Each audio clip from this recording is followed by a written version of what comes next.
VOA This Morning.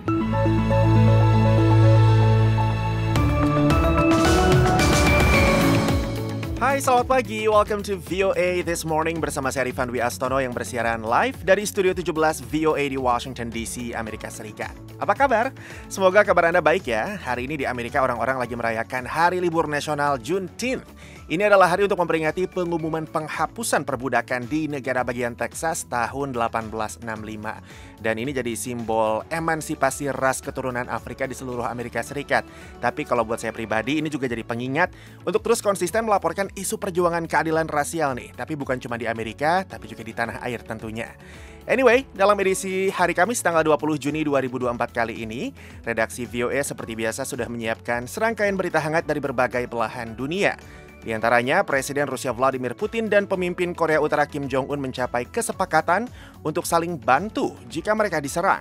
우리 두 나라 사이 관계는 동맹 관계라는 새로운 높은 수준에 올라섰으며 Wacana bantuan sosial untuk korban judi online dibantah langsung oleh Presiden Joko Widodo. Tapi sekali lagi, judi online itu sifatnya transnasional, lintas negara, lintas batas, dan lintas otorisasi. Jangan lupa siaran ini juga dapat Anda simak secara live streaming di situs kami www.voaindonesia.com atau dengarkan kapan saja melalui podcast VOA This Morning di platform podcast langganan Anda, termasuk di Spotify, YouTube Podcast, dan Apple Podcast. Sekarang kita mulai VOA This Morning dengan berita dunia pagi ini. Pasukan Israel kemungkinan telah berulang kali melanggar hukum perang dan tidak dapat membedakan warga sipil dan petempur dalam konflik Gaza, menurut Kantor Hak Asasi Manusia PBB pada Rabu. Secara terpisah, Ketua Tim Penyelidikan PBB menuduh militer Israel melakukan pemusnahan warga Palestina. Kantor HAM PBB atau OHCHR menerbitkan laporan yang meneliti 6 serangan Israel yang menimbulkan banyak korban jiwa dan menghancurkan infrastruktur sipil. Juru bicara OHCHR Jeremy Lawrence mengatakan, It notes that unlawful targeting, when committed as part of a widespread. Laporan itu mencatat bahwa penargetan yang melanggar hukum ketika dilakukan sebagai bagian dari serangan yang meluas atau sistematis terhadap penduduk sipil, serta sejalan dengan kebijakan negara maupun organisasi, dapat dikategorikan sebagai tindak kejahatan terhadap kemanusiaan. Misi permanen Israel untuk PBB di Jenewa menyebut hasil penelitian itu cacat secara faktual, hukum, dan metodologis. Sementara itu, pemerintah Israel mengatakan pada hari Rabu bahwa senjata dan amunisi dari Amerika Serikat sedang dalam proses pengiriman ke Israel. Perdana Menteri Israel Benjamin Netanyahu pada Selasa mengklaim bahwa Amerika Serikat menunda pengiriman senjata, menyiratkan bahwa hal itu memperlambat serangan Israel di kota Rafah, Gaza Selatan, di mana pertempuran semakin memperburuk situasi kemanusiaan yang mengerikan bagi rakyat Palestina. Biden telah menunda pengiriman bom berat tertentu ke Israel sejak Mei karena kekhawatiran mengenai pembunuhan warga sipil di Gaza. Meski demikian, pemerintahan Biden juga berusaha keras untuk menghindari kesan bahwa pasukan Israel telah melampaui batas dalam invasinya yang semakin dalam ke Rafah, yang akan memicu lebih banyak larangan pengiriman senjata. David Mansour, juru bicara pemerintah Israel, mengatakan bahwa Duta Besar Amerika Serikat untuk Israel telah memberitahu Netanyahu bahwa amunisi dan senjata sedang dalam proses pengiriman.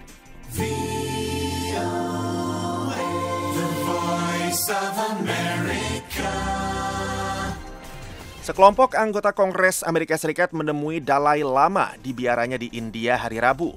Delegasi itu mengatakan mereka tidak akan membiarkan Tiongkok memengaruhi pilihan penerus pemimpin spiritual Tibet yang diasingkan itu mengenai siapa yang akan menjadi penerusnya.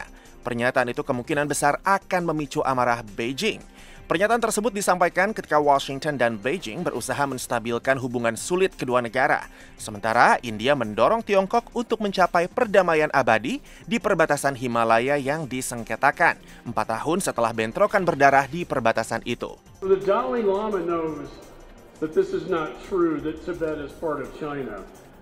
Apa yang diketahui Dalai Lama adalah bahwa tidak benar bahwa Tibet adalah bagian dari Tiongkok, dan masyarakat Tibet tahu bahwa itu tidak benar, dan Amerika Serikat juga tahu bahwa itu tidak benar.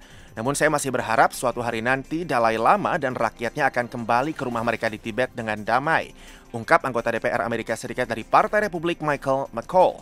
Dalai Lama yang berusia 88 tahun melarikan diri ke India pada tahun 1959 setelah pemberontakan yang gagal untuk melawan pemerintahan Tiongkok di Tibet. Para anggota Kongres Amerika Serikat mengatakan bahwa Presiden Joe Biden akan segera menandatangani rancangan undang-undang yang bertujuan untuk menekan Tiongkok untuk menyelesaikan perselisihan di Tibet. Gelombang panas parah yang melanda India telah menewaskan sedikitnya 5 orang pekan ini di ibu kota India, New Delhi, menurut laporan surat kabar Times of India hari Rabu, setelah melalui malam terpanas dalam 6 tahun terakhir. Miliaran orang di benua Asia tengah bergulat menghadapi panas ekstrim pada musim panas ini. Sebuah tren yang menurut para ilmuwan diperburuk oleh perubahan iklim yang disebabkan oleh aktivitas manusia. Kasus kematian itu tercatat sejak Senin di sejumlah rumah sakit di kota berpenduduk 20 juta jiwa itu. Di sana, menurut laporan surat kabar itu, kelangkaan air semakin buruk. Konsumsi listrik di kota itu pun menyentuh titik tertinggi pada Selasa, ketika suhu udara minimum pada malam hari mencatat 33 derajat Celcius lebih. Sejak Maret, temperatur udara melonjak hingga 50 derajat Celcius di Delhi dan negara bagian Rajasthan yang bergurun dan terletak di dekat Delhi. Kita beralih ke Korea Selatan. Warga Korea Selatan merasa khawatir setelah negara tetangganya, Korea Utara, menandatangani Fakta Pertahanan bersama Rusia pada Rabu. Presiden Rusia Vladimir Putin dan pemimpin Korea Utara Kim Jong-un menandatangani Fakta Kemitraan Strategis Komprehensif yang disebut Putin mencakup klausa pertahanan bersama apabila muncul serangan terhadap mereka. Saya rasa aliansi baru ini dapat menjadi ancaman terhadap negara kami dalam hal keamanan. Bukan berarti perang akan pecah begitu saja, tapi saya rasa kemungkinan terjadinya perang meningkat dibanding sebelumnya, kata Lee Kyun-hyung, salah seorang warga Seoul. Kami masih menjadi negara yang terpecah dan perang bisa terjadi kapan saja, kata warga lainnya, Son Yerim. Demikian berita dunia VOA Washington. Masih di VOA This Morning, pendengar, Presiden Rusia Vladimir Putin dan pemimpin Korea Utara Kim Jong-un menandatangani sebuah Fakta Pertahanan bersama pada hari Rabu. Keduanya berjanji untuk saling membantu jika diserang oleh pihak lain. Dalam interaksi sebelumnya, Putin telah mengambil hati Kim Jong-un dengan hadiah berupa mobil limosin dan kunjungan ke pusat peluncuran pesawat luar angkasa Rusia yang baru, serta memperluas kerjasama militer. Kali ini Putin membalas berkunjung ke Korea Utara. Berbicara dalam sebuah konferensi pers yang jarang dilakukan, Kim Jong-un mengumumkan penandatanganan sebuah kemitraan strategis yang menyeluruh antara kedua negara. Hubungan dua negara kita telah ditingkatkan ke tahap aliansi yang lebih tinggi, meletakkan dasar hukum bagi ide besar kepemimpinan dua negara dan kerinduan rakyat kita untuk membangun negara yang kuat sambil dengan tegas melindungi perdamaian dan keamanan di kawasan ini dan di seluruh dunia, sejalan dengan kepentingan bersama dari Republik Rakyat Demokratik Korea dan Federasi Rusia. Di awal pertemuan puncak mereka, Kim mengekspresikan dukungan tanpa syarat bagi semua kebijakan Rusia, termasuk dukungan penuh dan aliansi yang kuat bagi perang Putin melawan Ukraina. Media Rusia melaporkan bahwa Putin mengatakan Moskow telah melawan kebijakan imperialis hegemonik Amerika Serikat dan sekutu-sekutunya. Kami sangat menghargai konsistensi dan dukungan Anda yang tak tergoyahkan bagi kebijakan Rusia, termasuk kebijakan di Ukraina. Saya merujuk pada perlawanan kami terhadap kebijakan hegemonik yang diterapkan selama berdekade-dekade, kebijakan imperialis Amerika Serikat dan negara-negara satelitnya terhadap Federasi Rusia. Sementara itu, Korea Selatan dan Amerika Serikat mengamati secara saksama dan telah menyampaikan kekhawatiran mereka terkait hubungan militer kedua negara yang terus berkembang. Di sisi lain, Tiongkok yang merupakan pemberi bantuan utama di bidang politik dan ekonomi bagi Korea Utara, sekaligus sekutu yang semakin penting bagi Rusia, bergeming. Rusia telah memanfaatkan hubungan hangatnya dengan Korea Utara untuk memprovokasi Amerika Serikat. Sementara Korea Utara yang menerima sanksi berat memperoleh dukungan politik dan janji bantuan ekonomi serta perdagangan dari Rusia. Park Won-gon adalah dosen studi Korea Utara di Universitas Ewha Womens, Korea Selatan. 이번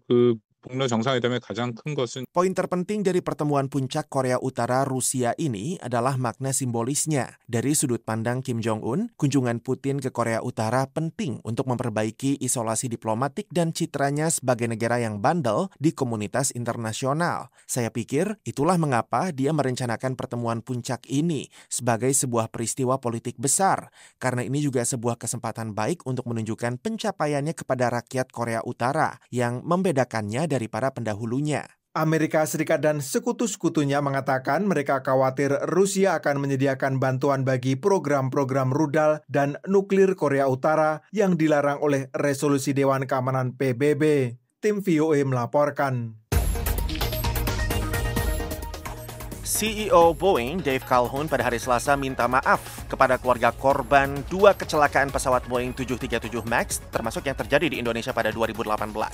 Permohonan ini disampaikannya dalam sidang dengar pendapat di Senat Amerika Serikat, di mana banyak anggota mempertanyakan keamanan pesawat buatan Boeing. Berikut laporannya. I would like to apologize on behalf of all of our Boeing associates spread throughout the world. Pendengar, dengan berdiri menghadap keluarga korban 2 kecelakaan pesawat Boeing 737 MAX di Indonesia pada tahun 2018 dan di Ethiopia pada tahun 2019, CEO Boeing Dave Calhoun minta maaf. Saya ingin bicara langsung dengan mereka yang kehilangan orang-orang yang mereka kasihi dalam kecelakaan Lion Air 610 dan Ethiopian Airlines 302. Dan saya ingin minta maaf. Atas nama Boeing, saya minta maaf atas kehilangan yang Anda rasakan dan ingin menyampaikan bahwa saya berkomitmen memusatkan perhatian pada keamanan pesawat kami selama saya berada di Boeing, ujar Calhoun. Secara keseluruhan ada 346 orang yang tewas dalam 2 kecelakaan di Indonesia dan Ethiopia yang hanya berselang 5 bulan pada tahun 2018 dan 2019 itu. Puluhan keluarga mewakili 346 korban lainnya hadir dengan membawa foto anggota keluarga mereka yang tewas. Nadia Mileron, ibu Sam Nyastumo, korban tewas dalam kecelakaan di Ethiopia, menyesalkan karena hingga saat ini Boeing belum memperbarui keamanan penerbangan publik. They have to do what is necessary to secure the safety of the flying public, and they haven't done it yet. Itulah sebabnya kami berada di sini. Kami ingin membantu mencegah terjadinya kecelakaan ketiga karena masalah yang sama. Kami ingin publik menekan Boeing untuk menuntut keselamatan penerbangan pesawat mereka. Benar-benar keselamatan dalam penerbangan, bukan di atas kertas, ujar Nadia. Demand aviation safety, real aviation safety, not just on. Selain keluarga korban kecelakaan, CEO Boeing Dave Calhoun juga menghadapi keluarga John Barnett, seorang pelapor Boeing yang bunuh diri pada bulan Maret lalu. And when Barnett asked his supervisor about those calls, he was told, quote, "I'm going to push you until you break." He broke. Seorang pelapor lainnya, Sam Mohawk, hadir pada sidang hari Selasa. Mohawk saat ini bekerja sebagai penyelidik jaminan kualitas Boeing. Ia telah menuduh perusahaan itu menyembunyikan bagian-bagian dari Boeing 737 MAX dari FAA selama inspeksi. Senator Richard Blumenthal, Ketua Departemen Investigasi Permanen di Senat, menanyai Calhoun awal tahun ini dalam sebuah dengar pendapat dengan subkomite. Selasa ini, Blumenthal mengatakan bahwa Departemen Kehakiman Amerika telah memiliki cukup bukti untuk menuntut Boeing. Para jaksa penuntut dilaporkan memiliki waktu hingga 7 Juli untuk mengajukan tuntutan kepada hakim federal. Sejak minggu lalu, FAA juga telah melarang Boeing memperluas produksi MAX. Saya Famsreva, VOA, Washington.